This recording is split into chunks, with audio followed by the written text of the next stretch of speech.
ముసలాయనని జ్ఞాని అనుకోవాలన్నా లేకపోతే మోదవారి అనుకోవాలన్నా లేకపోతే సాగు వచ్చిన తీరు అనుకోవాలన్నా అసలు ఎక్కడ ఏమనాలనో అర్థం కాని పరిస్థితుల్లో ఎందుకంటే ఆయన చేసే ఉద్దరకం గట్ల ఉంది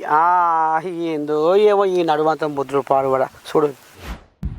ప్రపంచంలోకెల్లా అమితమైన జ్ఞాని అని ఎవరైనా ఉన్నారా అంటే ఇగో ఈ పెద్ద మనిషి ఆటనుల్లా ఇక చూస్తున్నారు ఎంత బుద్ధివంతుడో ఎంత రామసక్కని గుణంగాల్లోడో ఈయన చేసే తనిఖ ఎట్లా ఉంది తరాదులో ఓ దిక్కు తుకుము ఓ దిక్కు నీళ్లు పెట్టి నీ దండం పెట్టి ఆడ తింటుండు ఇగో ఇక్కడ నీళ్ళు లాగుతుండు అంటే చూడు ఎంత బ్యాలెన్స్డ్గా ఏ రకంగా వ్యవహారం నడిపిస్తుండో